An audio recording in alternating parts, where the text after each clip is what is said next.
शुक्रिया करान साथ होगा बहुत मशहूर और ये ट्रांसपोर्ट पर भी होना चाहिए इंशाल्लाह इंशाल्लाह मैं जब यहाँ मस्जिद बड़ी मस्जिद पब्लिक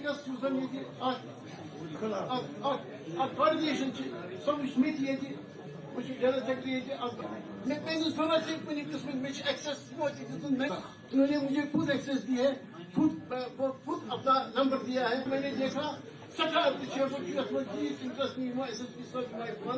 बहुत मशहूर हैं दूसरा ये अमल है कि लिंचिंग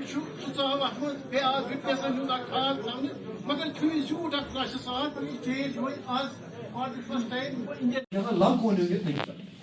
हमें एक लीगल। सबसे पहले आवाम का मशकूर हूँ जो इतनी बड़ी तादाद में यहाँ आए। मैं अपनी टीम का भी बहुत मशकूर हूँ जिन्होंने इसको ऑर्गेनाइज किया। ये न्यू क्रिमिनल लॉज के रिलेटेड जो अवेयरनेस है, हम चाहते हैं कि ये बात घर घर पहुँचे कि ये जो नए कवानीन, नए फौजदारी कवानीन नाफिज हुए हैं इस मुल्क में, इनका मकसद क्या है ये और लोगों को इससे क्या क्या फ़ायदे आएंगे। तभी जाके हमने यहाँ पे ये आज इस निशस्त का इनेकाद किया। आपने खुद देखा कि लोग भी बड़े खुश हैं कि ये नए लॉज जो आए। लोगों की जो अपेक्षा है, लोगों की जो उम्मीद है वो ये है कि इनको जल्द अज जल्द इंसाफ मुहैया। और जैसे कि आपको पता है कि ये ट्रांजिशन है from old colonial laws to new laws, जिसमें हम आज एक कॉन्स्टिट्यूशनल डेमोक्रेसी है और इस कॉन्स्टिट्यूशनल डेमोक्रेसी के फ्रेमवर्क के अंडर जो लॉज होने चाहिए ऐसे ही इन लॉज को बनाया गया है। और कोशिश सरकार की यही है कि नंबर 1 कि लोगों को सस्ता इंसाफ फराहम हो, जल्द से जल्द इंसाफ फराहम हो, और खासकर जो क्रिमिनल जस्टिस मशीनरी है जिसमें पुलिस है या जुडिशरी है या प्रोसिक्यूशन है, इनको जवाबदेह बनाया जाए, इनको अकाउंटेबल बनाया जाए, इनकी जो रिस्पॉन्सिबिलिटी फिक्स हो और लोगों को जो उम्मीदें हैं उन उम्मीदों पे हम पूरा उतरें। जो ग्रीवेंस रिड्यूसल ऑफिसर्स हैं, हमारी कोशिश है कि जब भी एक आम शहरी पुलिस स्टेशन में आए उसकी दाद रसी हो। अगर वो कोई बात कहना चाहे हो तो सीनियर ऑफिसर जो वहाँ पे, अगर एसओ साहब मौजूद हैं वो उनकी बात सुने, अगर एसओ साहब नहीं है तो वहाँ जो सीनियर मोस्ट ऑफिसर है वो उनकी बात सुने, उसको मुंशी के पास ना जाना पड़े और कहीं दर दर की ठोकरें ना खाने पड़े।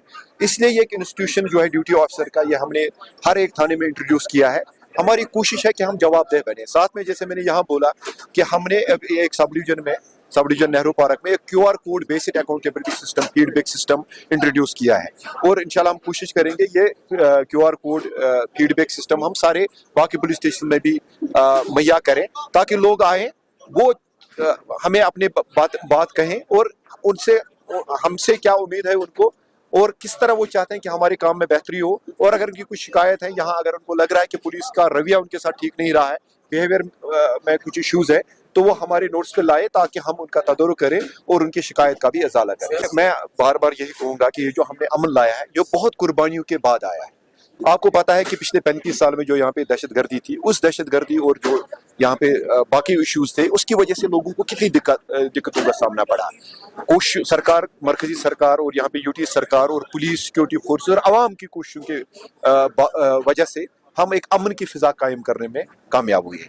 हम सब की ये जिम्मेवारी है कि हम इस अमन के अब हम मुहाफिज बने और कोशिश करें कि हमारे बच्चे जो आजकल उन चीज़ों में मुलवस नहीं हो रहे हैं जो पहले हुए थे और जानों का नुकसान हो रहा था। हमारे माँ बाप परेशान रहते थे कि उनके बच्चे जो हैं वो एक या दूसरे किस्म के जराइम में मुलवस हो रहे हैं। अब वो चीज़ नहीं है, इसलिए हम सब की जिम्मेवारी है हम इस अमन और इस जो आश्ती का माहौल है इसकी हिफाजत करें और सही मानों में अपने इस मुल्क के शहरी होने का सबूत फराहम करें।